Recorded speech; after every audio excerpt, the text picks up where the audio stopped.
So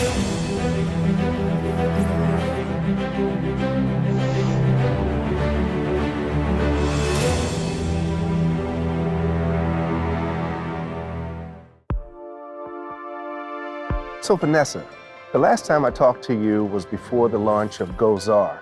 And at that time, you were telling me that some changes were going to be made to the NOAA satellite operations facility. Yes. Have you made them yet? We have, in fact. You're sitting in the middle of our new operations center. So in the last year, we've totally demolished and reconstructed our entire operations floor where we operate all of our satellites in order to be able to accommodate operations of GOES-16 now, which was GOES-R, as well as the JPSS-1 satellite that launches in November. Now, are you talking a few cosmetic changes, a table here, a monitor there, or is this a total demo rebuild? Oh, it was complete reconstruction. So we moved all the operating teams off the floor to different places in the building temporarily. We completely gutted everything in the floor, all the consoles, all the monitors, replaced everything. At the same time, we rebuilt the floor up to hold more equipment and heavier weight. We actually added redundancy to our power systems as well as our comm systems, so that if we had a problem with a unit, we wouldn't lose operations on the floor due to a single failure. Now we're talking about JPSS-1 Yes. For this show. How are you supporting JPSS-1 here?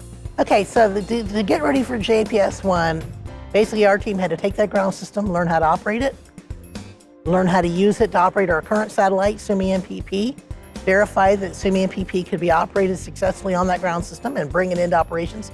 We just completed that last month. So we now have SUMI-MPP flying on the new ground system, the version that will be used to launch and operate J1. And of course, we then have to get ready for J1. Learn all the things about the J1 satellite that we need to do to be able to operate it, bring it into operations at launch plus 90 days. NASA and NOAA are partnering on this mission. Tell us how that partnership works. Well, it's a good partnership in that, of course, NOAA is responsible for the overall JPSS program, but we rely on NASA to build the satellite for us, in this case also to build the ground system and to launch the satellite. So once we get ready for launch, the satellite launches on the NASA-obtained rocket, and once it separates, then we actually bring it and operate that satellite out of our launch control facility behind the wall here. And that's a NASA team. It's a NASA team of NASA employees and NASA contractors, supplemented, and of course NOAA is part of that as well, so we're getting used to operating the satellite and seeing how it works. But they operate the satellite for the first 90 days. So over those 90 days, they'll check out all the satellite systems, they'll make sure the instruments are working as required. Anything that's different than they expect, of course, they'll work on how to accommodate those differences, how to respond, any process changes required to actually operate the satellite because of things they see on orbit.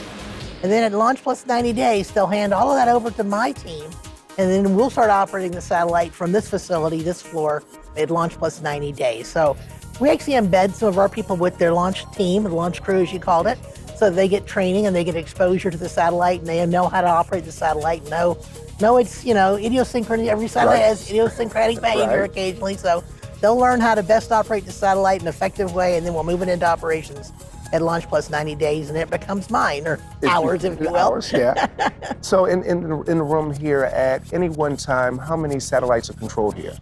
Right now, we're controlling 17 satellites. In this room right here? In this room right here. We control 9 NOAA satellites, and we control 7 non-NOAA satellites as well. So like we fly satellites for the Air Force, their Defense Meteorological Satellite Program, or DMSP satellites. We fly them for the Air Force here. We fly our own satellites, and of course we'll be adding J1 in November, 90 days after launch.